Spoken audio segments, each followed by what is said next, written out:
So we are here again with our partner Alex Rainer from Kenya, and he's been very kind in walking us through what's going on in the Kenyan market, what's going through in general, with how the market is evolving, how the jurisdiction is growing, although it's of course a very grown one already. We're not talking about one that needs to mature, but perhaps one that needs to be made itself better known to some kind of investors, especially in Italy, where there isn't so much of an awareness as to the potentials and the growth that Kenya has to offer. And that takes me specific to the first question that we have for Alex today, which is how is it that Kenya is becoming more and more solid? How is it that it's becoming more and more applicable for investors and citizens alike, of course? So what can you tell us about this slow but sure change in the tectonic plates of how the jurisdiction is changing, Alex, for us in Kenya? Good afternoon, Gus. Thank you very much.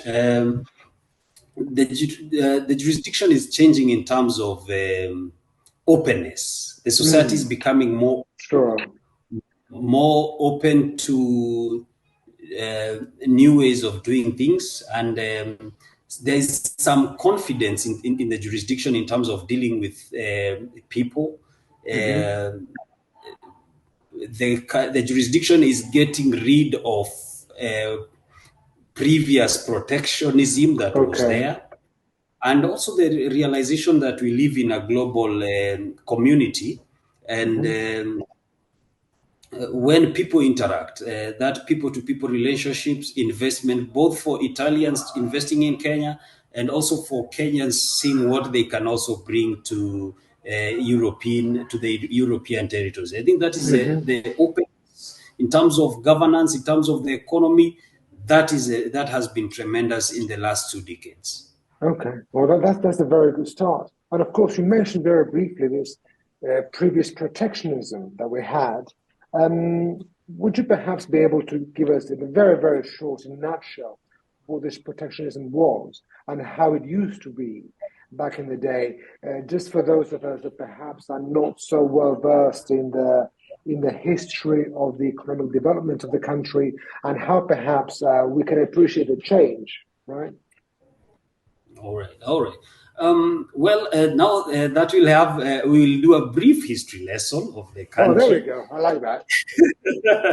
And this is also similar to all African countries and most countries within the global south. Recent history of our country starts from the point of colonialism. Sure. Remember, this country was a colony of the British Empire as it was then. Exactly. So it was colonized by the Britons. And the Britons left this country in 1963. The country achieved internal self-government from Britain in 1963. That was in 12 December 1963. That's when it became self-governing. Then on 12th December 1964, the country became a republic. In 1963, the head of state was the Queen of the United Kingdom. But in 1964, it got a president. Now we became fully independent, no longer part of the British Empire. At that particular point, the spirit was Africanizing. It was, now let's chase away the foreigners. Now let's do things by ourselves. So there was a bit of that paranoia that now we need to, people feared the West, people feared outsiders.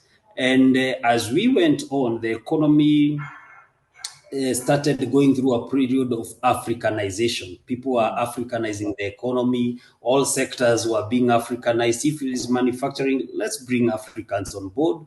And at that point, you could say citizens were not very fond of visitors because of the trauma they suffered from that previous. Sure. A bit of a hangover from the past.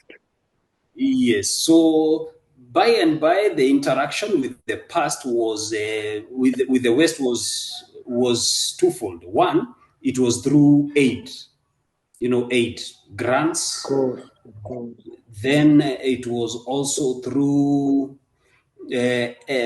export of raw materials such as coffee, raw tea. Then the other one was just a little bit of tourism. So you could see that most sectors were closed from foreigners. You could not register a company as a foreigner. You could not own land as a foreigner. It was so stringent. But by and by, it was realized now we are part of the global community. It's easier to communicate with the West. So there is no harm if an investor comes into the country, sets up a factory. It's beneficial for us as well.